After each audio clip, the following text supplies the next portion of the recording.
It's time to breathe again on the latest Breath of Fresh Air webcast. So, you see me, you see Patrick. Good to have you back on here again, Patrick. What is up? And Chilling. and we are here. So we got, I think, let's see. We'll do this one and then we'll do one for next week. And then it is off for Christmas break. And then we will see you next year. But until then, we got a bunch of stuff to talk about. So let's get right to it. I guess we'll start with the NFL. What caught your eye last week? Well, there was a couple of games. How well and I know, I don't know if this was the game that you were talking about. I think it's the Monday night game. Yeah.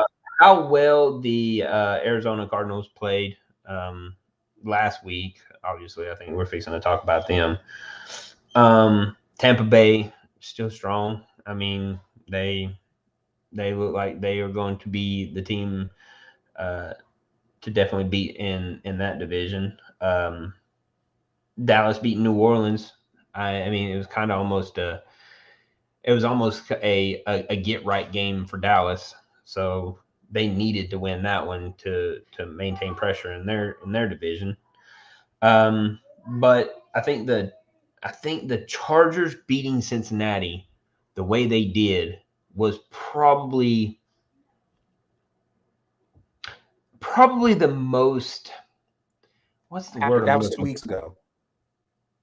Am I going the wrong week? Yes. Holy Chargers shit. played the Giants on Sunday. Sorry. I literally had my notes up and they were last week's notes. Sorry. I'm just glad you took notes.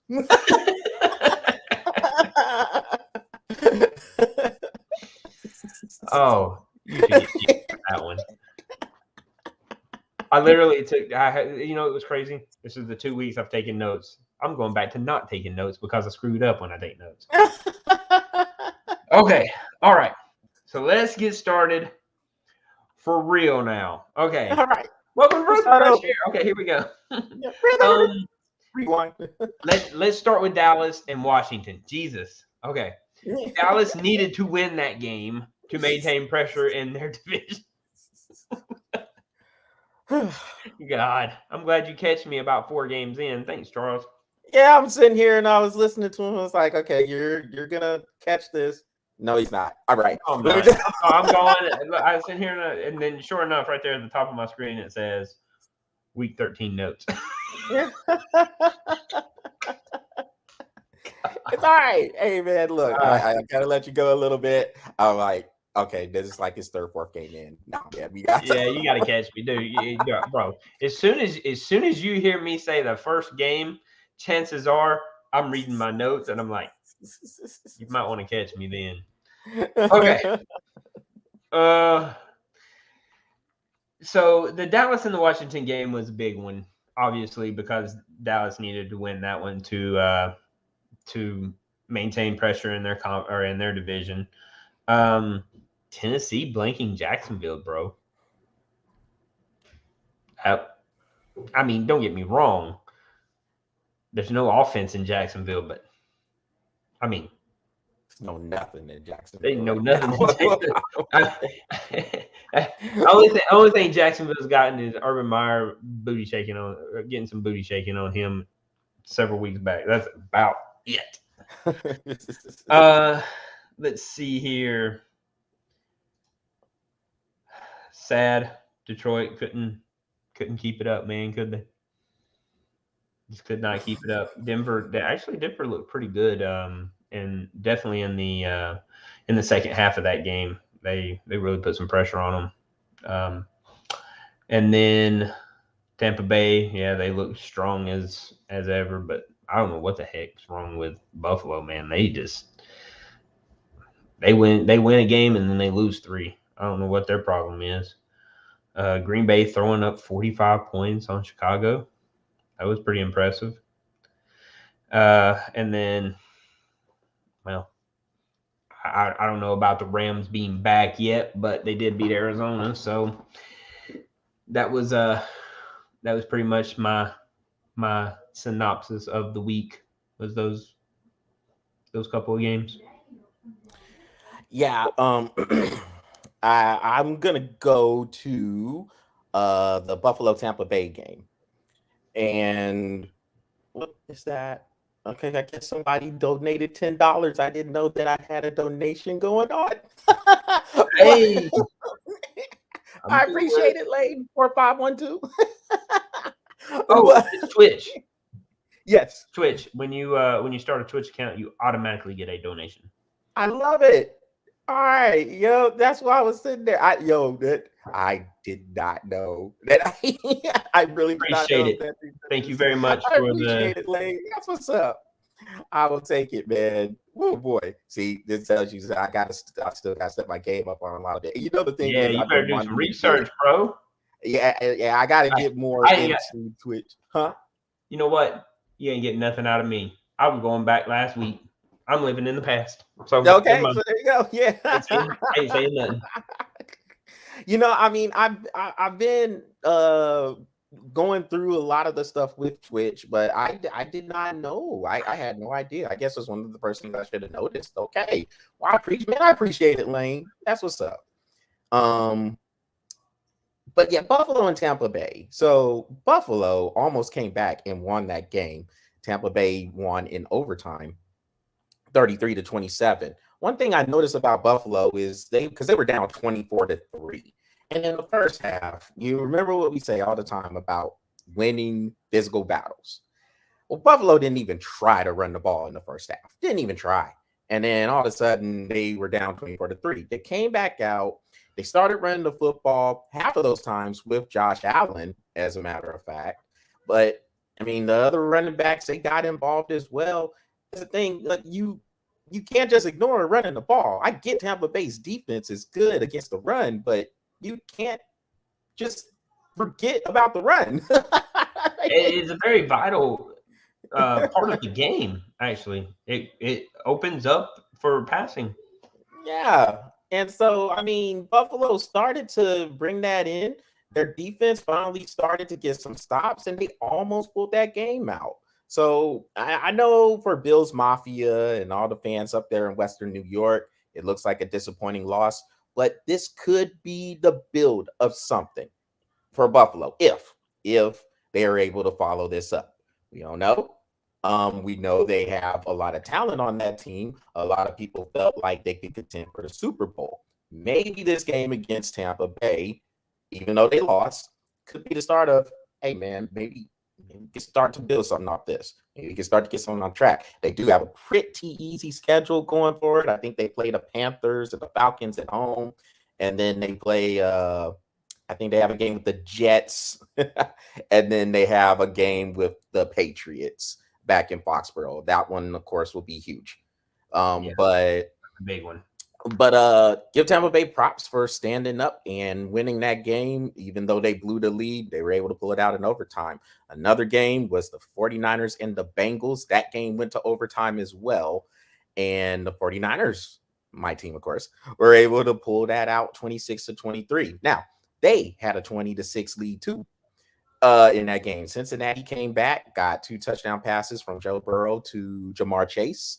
And then they wanted to toss in overtime. Nick Bosa had a big sack to hold them to a field goal attempt, and Jimmy Garoppolo led them down the field to win that game. Big catches by George Kittle, and Brandon Ayuk had the touchdown. So that was a good game. I was kind of catching those back and forth between that one and Buffalo, Tampa Bay. You mentioned Dallas and Washington. Now, you know me, Patrick. I'm not trying to spend too much time on the Cowboys. I live in Dallas, Fort Worth. That's all I hear all day, every day. But I will say this.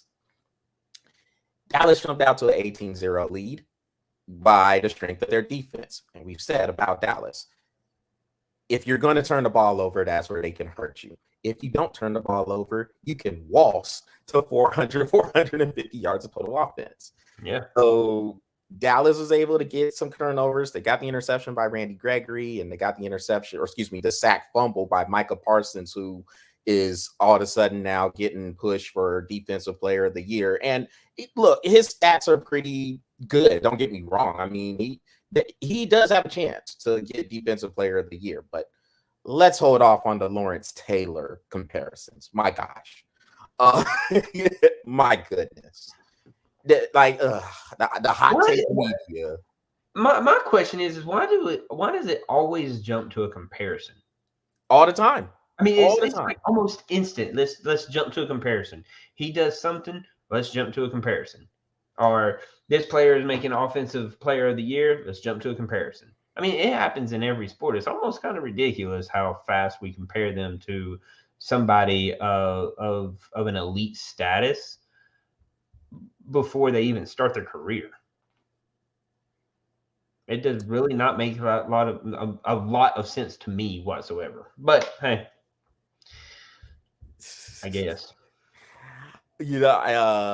But yeah, if you're look, you know how Cowboys fans are, Patrick. Now they're back. Oh yeah, they're going to the Super Bowl now.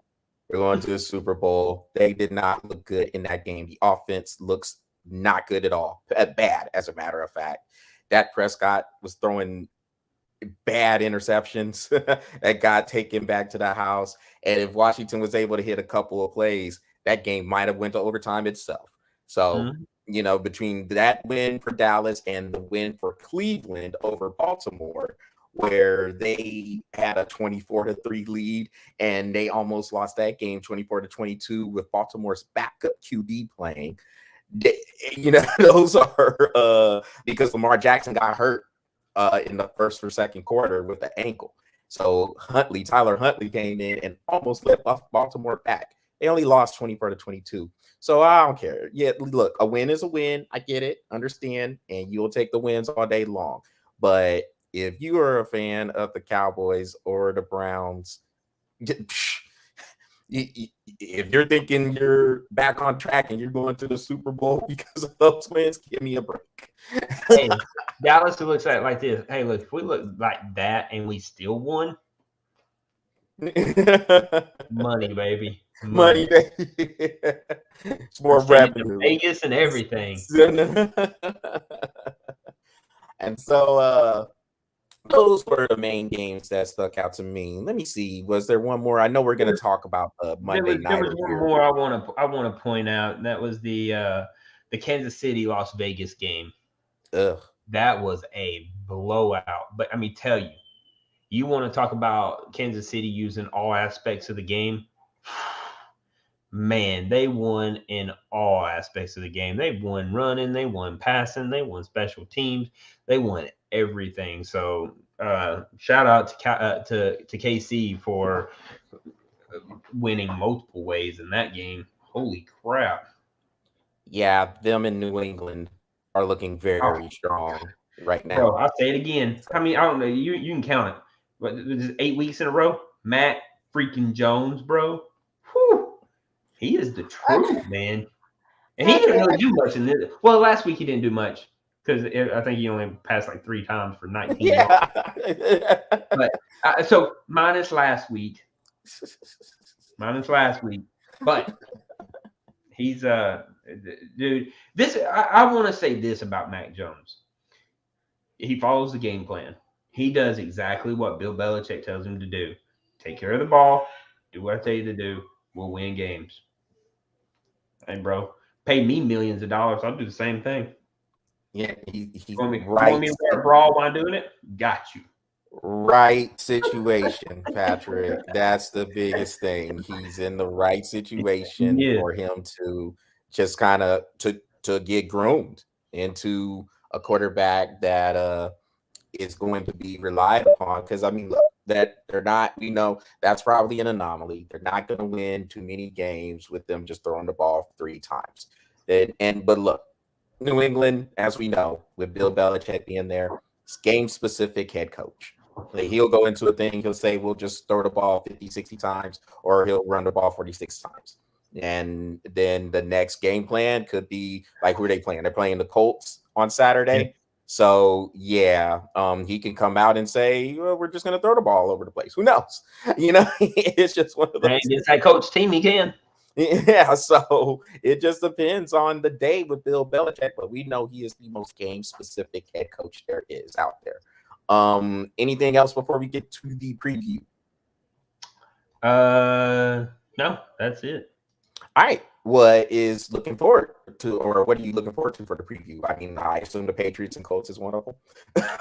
Patriots and Colts are one of them. I mean, I don't know. I mean, I'm not a Patriots fan by no means, and as much as even as much as I like, I bring up Mac Jones. I'm really not a Mac Jones fan per se. I do like watching him play. He's a very for him to be as young as he is and be a rookie, he is very poised in the pocket, and he seems to understand the game. And I actually was going to do it last week, but I ran out of time last week. But I'm going to do a shorty this week on just that. I want to go into that. So I'm not going to go into it too much right now, but just the poise that he has in the pocket, man, is quite amazing for him to be so young yet possess so much control of the game. So I mean, I look forward to that game, but mostly just to see Mac Jones play the game. I mean, he plays it with such finesse and precision. It's really nice watching him play, honestly. I am curious about Tennessee and Pittsburgh. I'm curious. I'm wanting to watch this game a little bit too. Pittsburgh being what are they 6-1 right now? Mm-hmm. I'm interested in this game. Not necessarily for playoff implications right now. I mean, I know we're getting really close to that point, but I just think that this is going to be a really hard fought game because both of these teams are very very strong in on the offensive and defensive lines. I just want to see good football in the trenches. You know what I'm saying? So I think that would be a good game to watch for that. Hey man, I know I said I wasn't going to bring them up, but I am going to bring them up only because of one reason. No, do not matter about the reason, Patrick. You said you would never bring them up. That's what you said. If we're playing the Falcons, I can bring it up. We're playing the 49ers, and that's the only reason why I'm bringing it up. I do think the 49ers will beat us, but I think that would be a very interesting game. It seems like Atlanta is trying to find some stuff to figure it out, but I don't know yet. Honestly, it's still too early in this coaching staff to really see anything. But I think that would be a really good game. I really do, and that's the only reason why I bring it up. Dookie look for you. Well, I had to bring it up. It's your team versus my team. You could have let me bring it up because I never said that I wasn't going to say anything about it. That's true. Well, I got to go first. I'm always going first, so I gotta. No. You could have left the Falcons one alone. I could have, but I really think it's going to be a good game. I really do. And you're asking my opinion, and yes, I know I said it, but sometimes Patrick, I'm just messing with you, man. Sometimes I got to say something, and I think it'll be a really good game. I really think this is going to be a good game for San Francisco. And the reason why I say this is because San Francisco has been stringing some wins together, and they could possibly try to make some noise. Just saying. And I think they really need to pull that win out against Atlanta to keep some pressure on in their division. But personal opinion, game of the week, I think it's going to be Green Bay and Baltimore. So I'm looking forward to that game. Well, we'll see if Baltimore can get Lamar Jackson back. I guess he's got a sprained ankle, so he's day to day, and we'll see if he can come back in there. I kind of think with the game being in Baltimore, I think Baltimore's going to show up. We know that. I mean, they're not going to. It's rare that you see Baltimore, regardless of what they're bringing on the field, get blown out. Like they always just seem to hang in, fight, and a lot of times they're going to pull these games out. So uh, I think Lamar Jackson can be back as well. But you know what? Honestly, if he's not, I think I think Hundley will play well. You know, like I mean, I'm not saying that he's gonna do the things Lamar Jackson does, but he plays all right. He plays pretty poised considering. Now, again, you know, being able to come in on in a game where the guy kind of got where your main quarterback gets hurt, and then you can just kind of come in there and just play free. You know, just play free, just do your thing, cut it loose. Maybe the situations might be different, but I think they'll be okay, and that will still be a game regardless of the quarterback that does play. The Titans and Steelers, yeah, between the in the trenches, that could be a good game. Being in Pittsburgh, I mean, Pittsburgh's just one of those teams too. They just hang around. You know, I mean, it doesn't look pretty all the time. Okay, it doesn't look pretty a lot of times, but hey, but they do string those wins. Yeah, and they're in most games. I mean, the one game where they, excuse me, the one game where they got blown out in Cincinnati, that's kind of an anomaly. Pittsburgh doesn't get blown out often. But you know, Cincinnati got them that game 41-10. But most of the time, Pittsburgh's going to be in the game. So yeah, I look forward to seeing how that one turns out as well.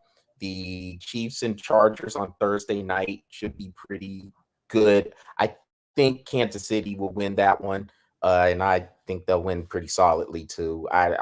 I'm just not high on the Chargers. I know a lot of people are, and I know San Diego.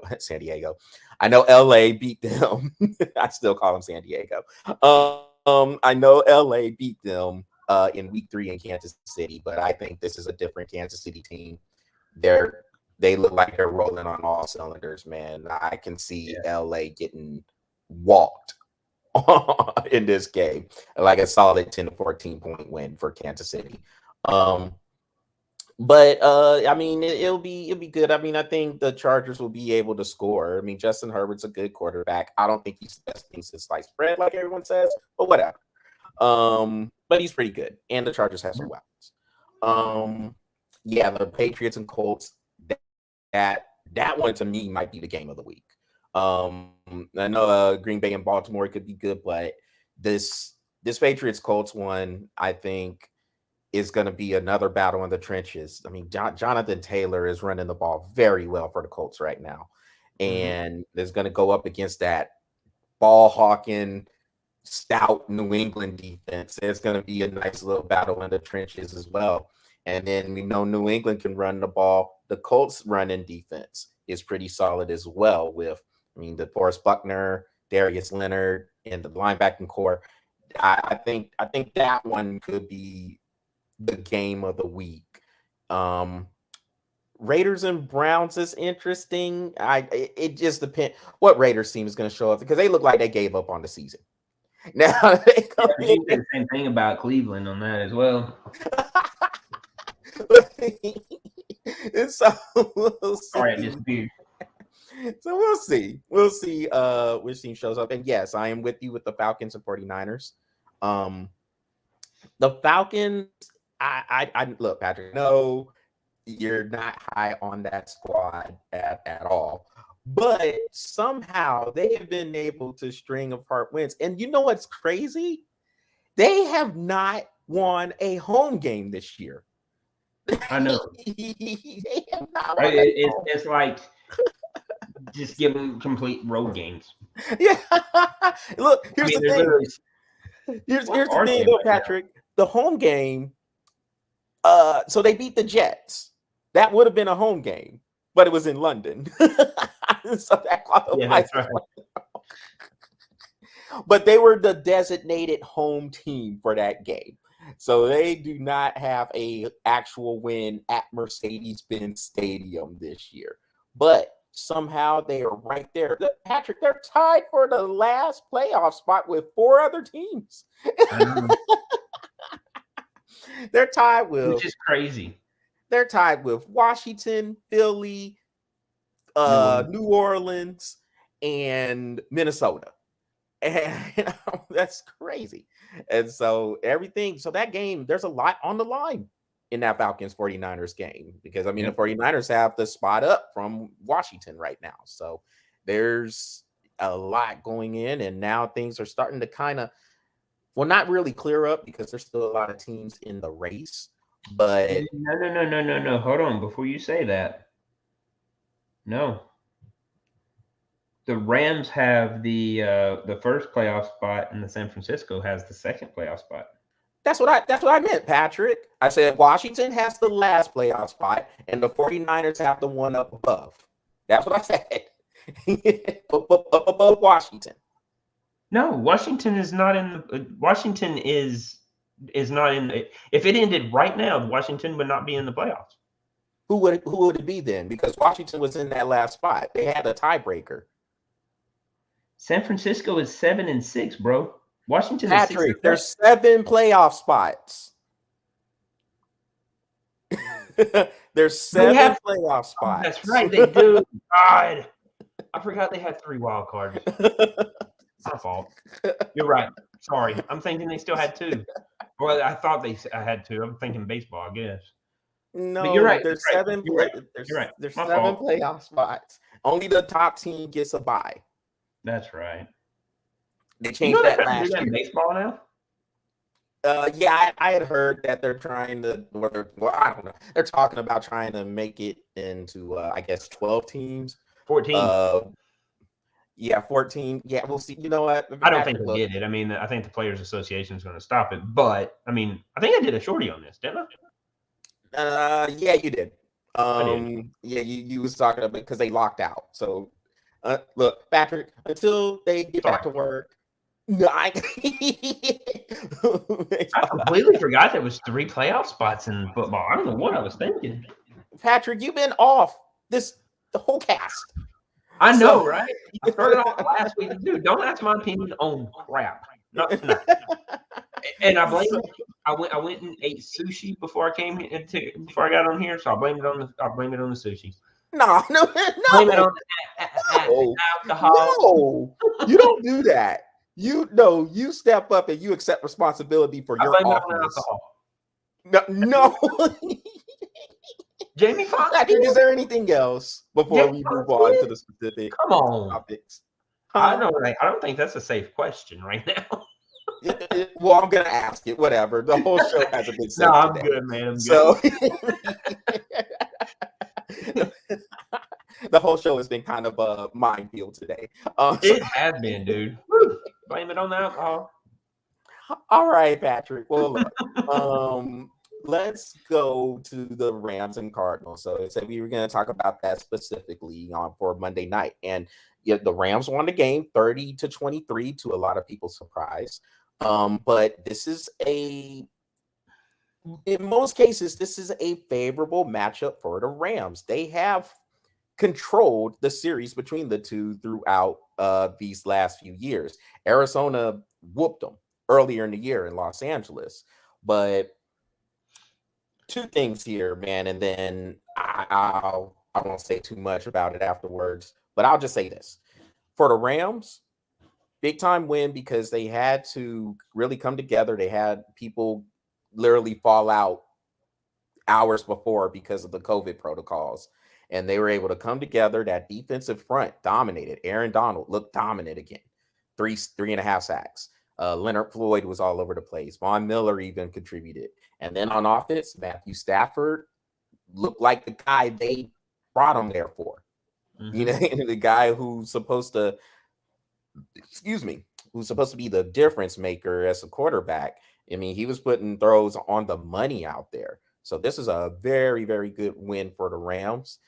And this is their sign to get back on track, and we'll see. But this game reminds you of what the Rams could be. And they ran the ball, Patrick. Sony Michel got some carries yesterday. 20. Yes. And so this is the physical battles. That's what you got to do. You got to run the ball. Yeah. you cannot be finesse. And if you've got a running back like Sony Michel, bro, give that man the ball. He can eat some yards up for you, and he can take some time off the clock. I mean, even in Georgia, he wasn't the most physical running back, but he can be. All you have to do is give him the ball. He'll show you what he can do. He's a great running Yeah, back. I wish they give him more carries. I mean, 20. He got 20. He got 20 yesterday, and I think that should be somewhere around his average for the year.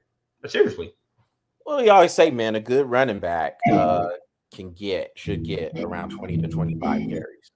And so if you're able to get that guy, any good running back, that amount of carries, it gives them a chance to get into a workflow, gives them a chance to get into a rhythm. I mean, it's just like it's really not too different from a pitcher or a quarterback. Give them some throws, get some rhythm for them, and then they can find their balance. And the Rams got away from that. Like I get it, Matthew Stafford, who we both like we are both fans of Matthew Stafford, but it was like he's the shiny new toy. And when you get shiny new toys, you want to come out there and play with them, and you want to throw the ball all over the place. But sometimes in doing that, you get away from what was your identity, what got you there in the first place. And the Rams, since Sean McVay has been there, they're a team. When they're at their best, they run the football. Remember, we talk about the Super Bowl run they had with Jared Goff, but Todd Gurley was a big part of that, running the football. And then they picked up CJ Anderson literally off the street to help out in the playoff run. and then But completely forgot about Gurley. yeah, I mean, I think wasn't that one playoff game he got 4 carries. yeah. And see, and that's the thing, man. Like you can't forget about a running back like that, especially if he was your main reason for getting there. And he was a huge part of why the Rams were winning. Didn't he have 1,500 rushing yards that year? Yeah, and then I'd have to see the exact numbers here. I'm just kind of guesstimating here, but he had a good amount of receiving yardage too. He was a complete back. Yeah, here, let me look him up while you're talking.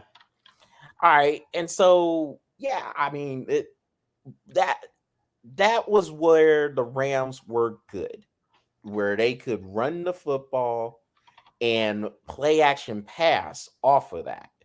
And I think yesterday, Sean McVay started to get back to that a little bit. Took him a little bit of time to get there. I mean, the Rams caught some beatdowns along the way, but sometimes you have to catch a beatdown or two to get back there. Yeah. So that was a good game plan for them to come out there, run football, and then the defense looked fresher, and then they were able to go eat. And they had to step up because Jalen Ramsey was out. So their best corner is out. Now the pressure on Kyler Murray is vital. And speaking of Kyler Murray, I'm going to say this too about the Cardinals. They're still sitting at 10-3, so let's not act like they're not in a good position. They're 10-3, one of 3 teams in the league who has 10 wins, along with the Packers and the Buccaneers.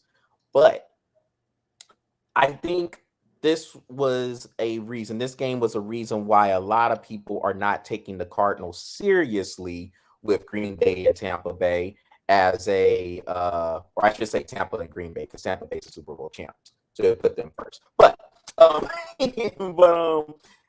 think this is a reason why they weren't taking them so seriously, because I mean, Arizona is their up and coming team, give them that. But with Kyler Murray, I still look at him as a guy where if things aren't going right, Patrick, he gets frustrated. He starts to fold. And I don't think he's the most poised quarterback there is in the league when things aren't going so well. I think he'll start to throw the game away. He starts to pout a little bit.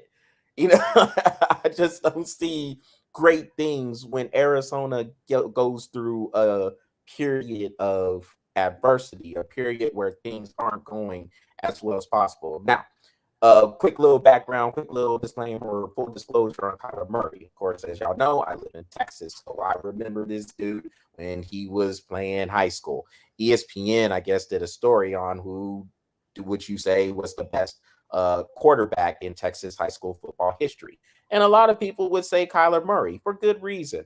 Went 42-0 as a starter, won 3 state championships in the toughest division in Texas high school football. But when you haven't really been through adversity a whole bunch, when it does hit you, you start to see the little pouty stuff. I said, remember when they lost the Red River Shootout to Texas, and he didn't want to shake anybody's hand when they lost. And so it's stuff like that. And I think between that and Arizona's defense getting kind of exploited there on the passing, Arizona, they're a good team, but I mean, I saw all the reasons why I just could not take them seriously, or seriously enough to say, yeah, I think they can get with Green Bay and Tampa Bay as favorites. I don't quite see that with them yet. And that's it for me. And I agree with you. I mean, like you said, adversity is when it rears its ugly head. How well can you take it? How well can you take it? You know, and you have to look at it. You also have to look at Trevor Lawrence. Look at what he did in his high school and his college career. You know, playing at Clemson. I mean, what did he lose? No regular season games. And then, you know, he lost a few playoff games or bowl games here and there, whatever. And then he steps into a Jacksonville situation, and he's won one regular season game. I mean, that's hard for people to swallow. But you know, no, Patrick, you give him his full credit. He's won two. Sorry. So, oh yeah, that's right. Because they've won twice as many as they did last year. There you go. How about perspective on how you see that? Yes. But that's hard for anybody. I mean, you know, when you're used to winning at that level all the time, I mean, it's hard for you to take a loss. It's hard for you to eat that loss. I have to commend Trevor Lawrence. I mean, I haven't seen any time where he hasn't been, or where he has been salty. I mean, I've seen him pretty much take his losses with grace and shake hands, and we'll see how that works out if he ever gets the chance to play in the playoffs or something like that. But as of right now, I haven't seen anything that would make me say that he is a bad loser, you know, so to speak. We'll get on Jacksonville in a minute, but any more thoughts on the Rams and Cardinals, or did I say it all? Yeah, you pretty much covered everything, dude. You covered that one pretty well, actually. All right. Well, all right. Well, then about Jacksonville then. Yeah, look, with Trevor Lawrence, man. All right. So it does not look good for Urban Meyer to keep his job. Now, I'm going to say this. I know you agree with me on this too. When Jacksonville made the decision to hire Urban Meyer, we felt that was a good decision. We felt that would be a good hire. He would be able to help Trevor Lawrence develop. Mm-hmm. A lot of other issues off the field have started to rear its ugly head when it comes to Meyer, and it looks like he is just completely in over his head with the job. I mean, he's over here. He's apparently, according to reports from NFL.com, apparently he is calling out coaches, his own coaches that he hired, talking about basically, I'm a winner and y'all are losers. Y'all need to pull up y'all resumes and explain where y'all are winners, which really looks bad considering Urban Meyer hired them. How about this, Urban? You pull up the resume and tell me why you hired them. Yeah. and then of course going back to the whole episode after the Thursday night game in Cincinnati, I mean, you elegantly put it in a way that, hey, all of us can understand. He was getting grinded on, whatever. Yeah. But just a whole bunch of stuff. Like, players are unhappy there. for whatever reason, he's not playing the better players, and it's Jacksonville. So it's not like Jacksonville has a whole arsenal of great players on the team. There's a lot of work that needs to be done on the team. But the better players are not on there on the field a lot. Like James Robinson, their best running back, struggles to get carries, which is kind of crazy. Trevor Lawrence spoke on that, saying, hey, he needs to be on the field. It does not look good for Jacksonville. And I know this. You and I, we've had Urban Meyer's back. We're like, hey, look, give them some time. Let them get it together. But I will say this, listening to the owner, Shad Khan, it doesn't look like it sounds like there's tea leaves being set for Urban Meyer to be let go. And Urban Meyer's body language also, Patrick, does not look like a guy who actually wants to be there. He looks like a guy who is despondent, wants nothing to do literally with NFL life. That's how he looks right now. Like you're almost waiting for the next health scare for Urban Meyer, and for those people who want to say, oh man, there's nothing wrong with them. This is conspiracy theorists. He's just trying to get out the job. Yes, we know Urban Meyer seems to have some sort of a health scare, we'll say, quote unquote, for this, for just for context of this conversation. Now, the man does have some health problems. He needs to go ahead and deal with them, and you wish him all the best in doing that. But look, Urban Meyer, I'll just say this, Patrick, he's got to figure it out. Got to figure it out. This is not college. And if he does get the chance to stay, he's going to have to say he cannot get away, because it's just the truth. He cannot get away with the same stuff in the NFL that he was getting away with in college. It's just that simple. You're dealing with grown-ass men who are making millions upon millions of dollars. They are not going to put up with your stuff. They're not going to do it. And he's going to have to figure that out. And if not, then I guess we will see him back on a booth or in a college team trying to coach them. And there's plenty of college teams that's needing a coach. So, I mean, what do you think, man? I mean, I agree with you. It boils down to Urban Meyer, because I see the same thing you're seeing. I see the same thing everybody is seeing. He is a man that does not want to be there, and it's obvious. That's what's crazy about the whole thing, is it is blatantly obvious that he doesn't want to be there.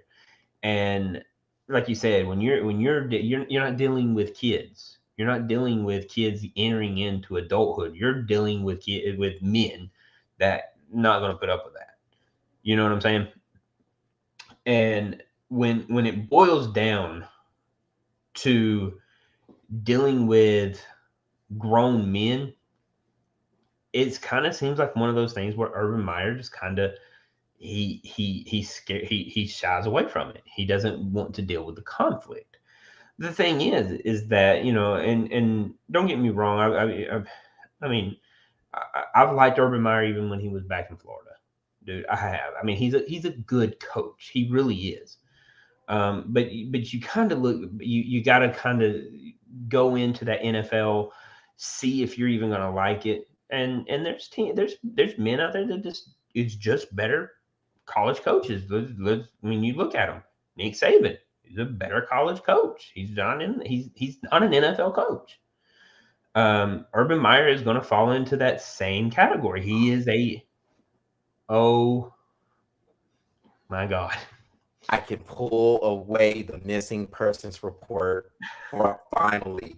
How are you, Jonathan? What's up, Jonathan?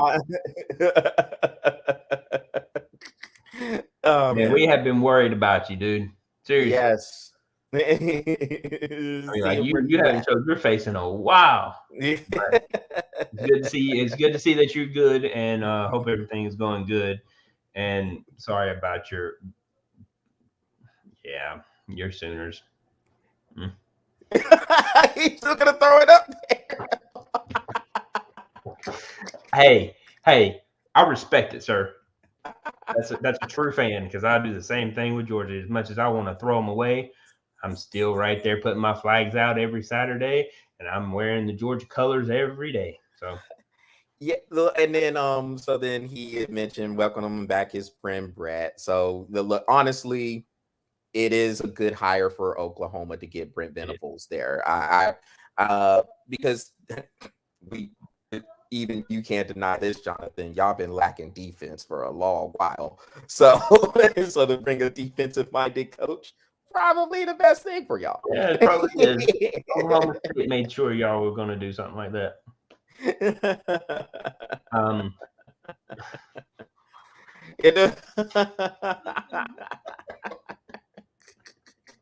So are you telling me maybe?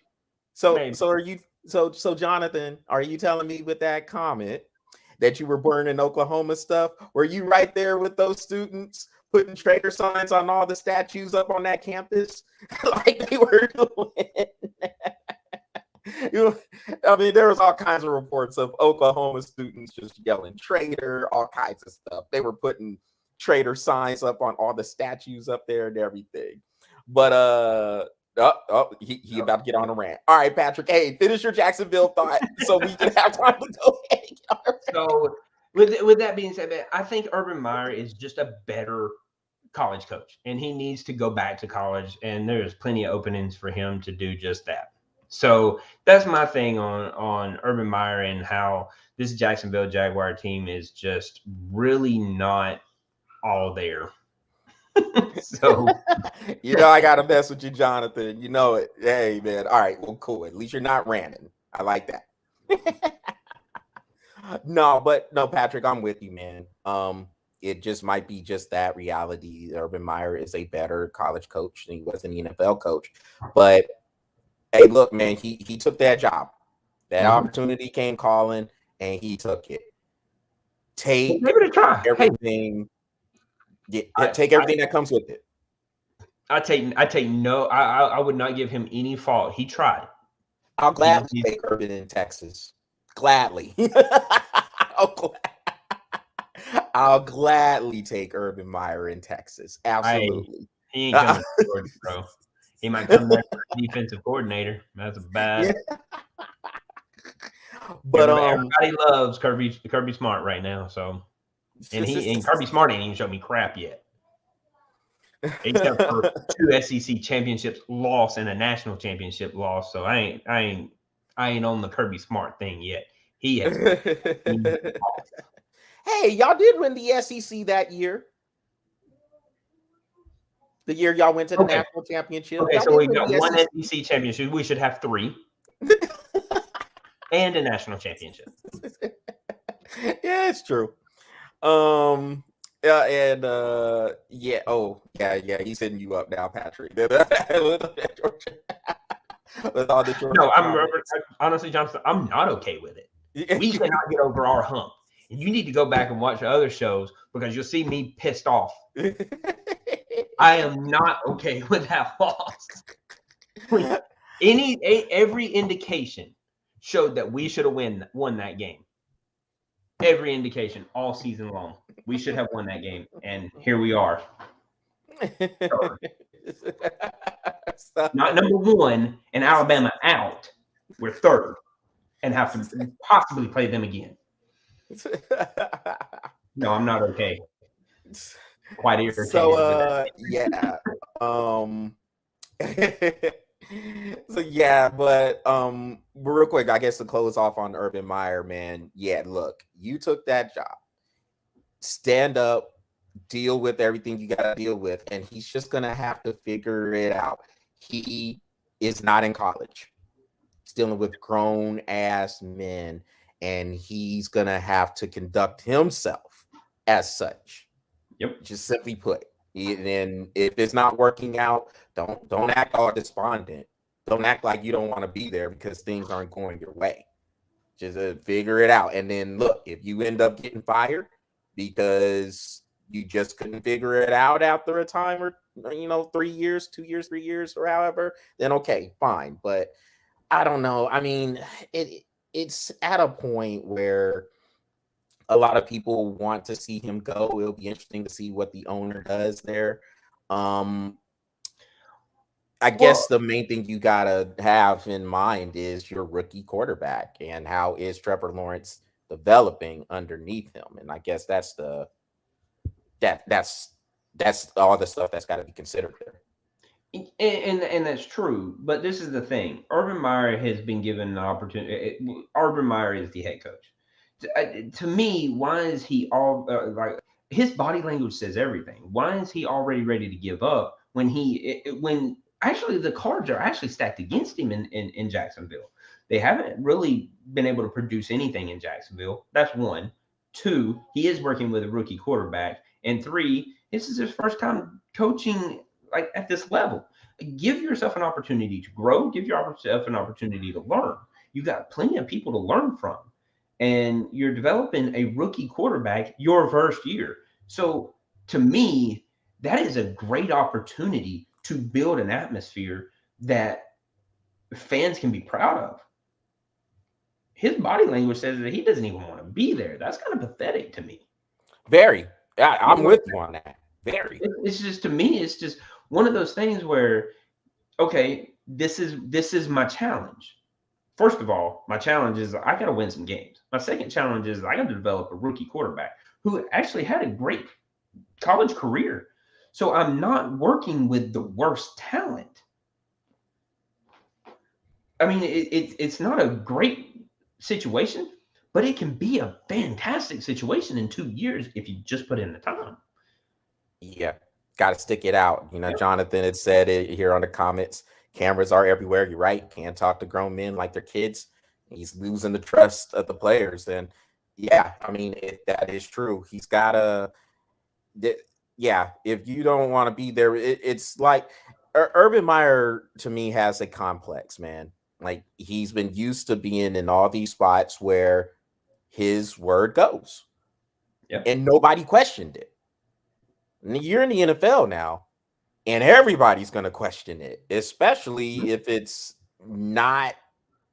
really just not right. I mean, if you're over here, you're calling out coaches that you hired, you know, you can't do those things. And that's why I just go back to saying he's going to have to get over himself. Mm-hmm. And that's a hard thing to do. It is. If you've been used to having your way the whole time, absolutely it is. I mean, that's one of the things, and we learned this in the military. One of the things that I always tell my guys when I was in the military, question everything. Even to me, question it. I may not have the time to tell you in the heat of the moment, so let's just go ahead and get the job done. But I will circle back around and I will tell you why we did what we did. That's not a problem. I always will have an answer. I may not be able to give it to you then, but I will have an answer for you. And and even today, that's how I say it. Question everything. I want you to question everything, because if you're questioning it, that means you're in a mind state of learning, because you want to know. And I love a mind state of learning. If you are in that mind state, that means you're coachable and you're ready to learn. I love those things. And in business, we always go through these things right here. And this is what I always say. I can teach anything. I can teach a monkey anything. One thing I cannot teach is character. And Urban Meyer does not have character right now. It's definitely not showing. If he does, it's not showing at this moment. It's kind of a despicable display. Like that his body language in that game against Tennessee was awful. Yeah. Awful. Completely awful. And if you're gonna have that, what do you expect your players to do? It's terrible. Mm-hmm. So let's see. Absolutely, Jonathan. And that's the main thing, man. We've been saying, like, if things get tough, then he will run. That seems to be the pattern. And that is actually one of the patterns we have in this show. Adversity. How are you going to act during a state of adversity? We talked about it with Kyler Murray. We talked about it with Trevor Lawrence. And now we're talking about with Urban Meyer. How are you going to act in that mindset of adversity? And he's not taking it. Trevor Lawrence, a kid, he's a man, but he is still taking it better than Urban Meyer is. Absolutely. That tells you something. And that's not starting at the top. That's just starting in the locker room. So kudos to Trevor Lawrence for being that man. Urban might need to take some lessons from him. All right, Patrick. Well, hey, before we get on out, man, Steph Curry.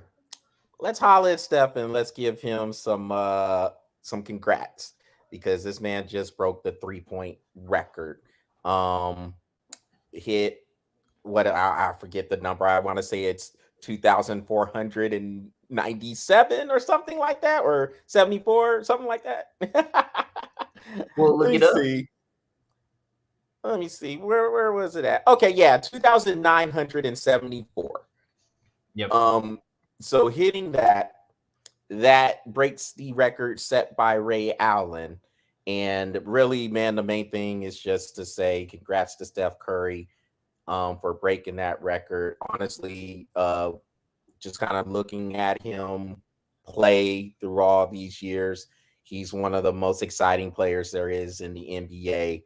And it's the way he has changed the game, the way it's played these days. Not, I mean, algorithms had to try to catch up to him. Oh, God.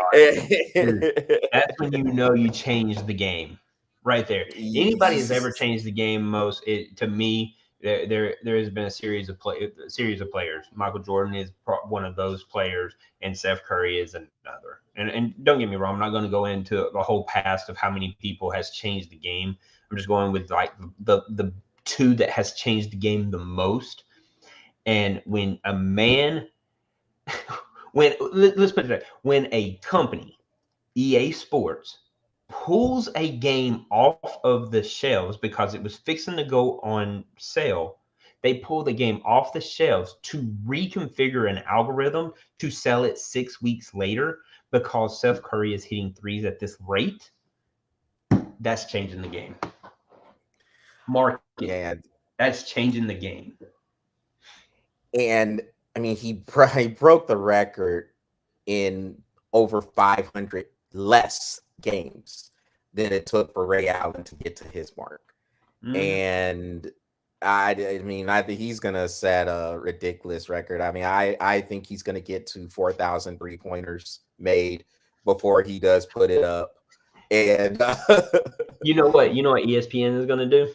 What they need to do is go to that quote unquote next gen, which I hate so much. Ooh, I hate next gen stats. But I would like to see this one. How many feet total has he shot? How many feet total? I'm sure they'll pull it up. I'm sure they will. I'm sure they will get somebody in there. Like, I want to see, like, for all the threes he done made, I want to see. How many feet has he shot? Yeah. It would be interesting because I was watching his pregame tonight and he hit like 8 40-foot shots.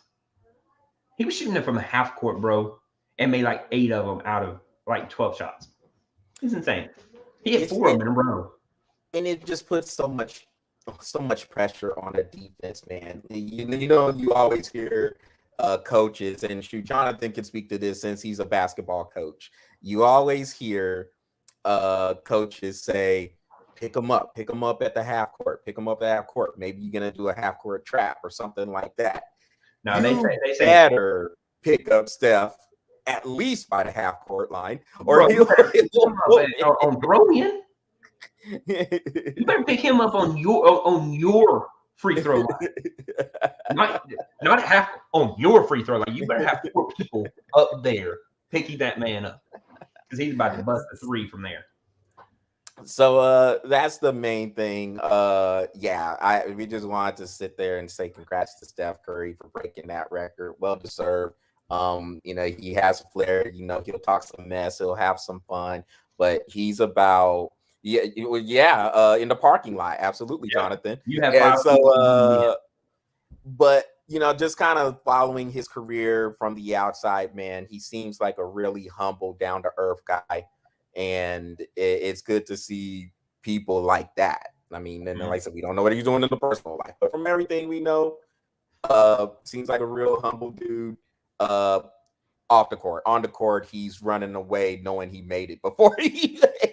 Yeah. Hey, Jonathan, I'm gonna say this. I'm gonna take it a step further. You pick that man up when his alarm goes off to get up out of bed. That's when you pick that man up. When he yawns and he stretches, I got my hand in his face. You ain't shooting on me, bro. And he had said something about Golden State knocking out the Lakers. Hey, man, look, we're not talking about the Lakers right now. Nope. No. Well, I'll just say this before we go. They're in big trouble. The Lakers are in trouble. So, they're in big trouble. They're in big trouble.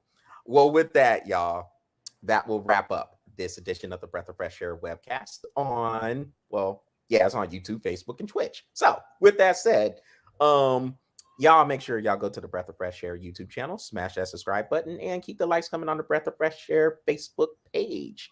And Patrick had said that he's gonna come out with a shorty coming out. Man, we didn't make no bowl, Jonathan. We sitting at home. We chilling at home, and we deserve to sit at home because we lost to Kansas. We deserve to sit off home based off of principle for that. So, truthfully, Georgia deserves to sit at home after that disgraceful loss.